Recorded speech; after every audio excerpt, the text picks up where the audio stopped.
Hello, everyone. My name is EMarshall, and I'll be speaking on my service learning experience with We Think for a Change to answer the question, what makes a good collaborative service team for public health? Just to give an overview of the organization, it's called We Think for a Change, and it's in the state of Ohio. So I was able to work remotely for the service learning project. The organizational mission is to empower individuals in urban communities impacted by HIV and AIDS. And the service learning project mission was to close service delivery gaps through transportation, food access, and wellness support. So my role on the project as more of an outreach worker was making those wellness calls, Uber health scheduling, and updating the internal database. So the team was structured with an executive director who focuses on building partnerships and securing organizational funding. There's a case manager with a partnering organization who manages referrals, submits referrals for clients who are in need of services, and connects clients to some of the resources that We Think for a Change provides.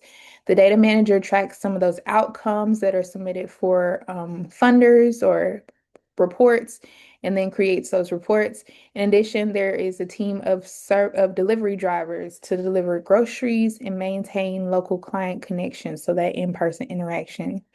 Some of the goals and contributions of the Service Learning Project were to fill service gaps, improve access to care, and strengthen community partnerships. And my contribution with making the wellness calls, scheduling the rides, and connecting clients to resources, also finding those relevant local resources, was just a way to be able to stay connected with the clients and let them know that We Think for a Change cares, even through a lot of the transition that's currently happening with funding and the restrictions that they might cause. That makes me think about the public health competencies, domains 3, 1, 6, and 5. So the first, communication was key with this project. So tailoring the messaging for diverse clients, whether it be having a short script for the wellness calls or being able to meet unique needs of clients. Domain 1, data analytics and assessment. So logging those calls through a shared spreadsheet and tracking some outcomes in their internal database, as well as the grant funders' internal database. So helping however I could in my role. Also, domain 6, leadership and management, sharing that tracking system. So the executive director took the lead on making sure that she shared all of the spreadsheets that were needed to be able to run reports. In addition, domain 5, interprofessional practice, so cross-disciplinary teamwork. So many people have various responsibilities, experiences, backgrounds that contribute to the greater good of the mission of supporting people living with HIV. So, how ethical leadership and faith played into this project?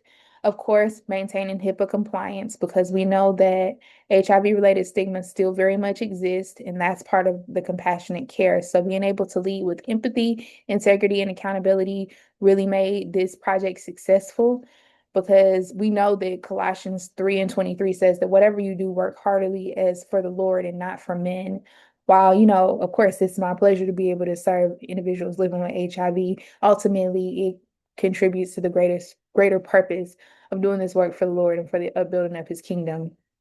So diversity and collaboration were also a reason why this project was successful. So having a diverse team with various skill sets that combine skill of social work, data, public health, and also placing an emphasis, so having folks on the team with lived experience. So individuals living with HIV also played a role in various elements of this project and with the organization in general, and working to create a sustainable and culturally relevant care model. So through the referral process, through service delivery, ensuring that no matter how the climate is or how funding shifts, that clients always feel seen and cared for by organizations like We Think for a Change. Some of the lessons I learned is that the combination of data and compassion is what leads to true impact. So it's not just one, not just the other, but it's the combination of both.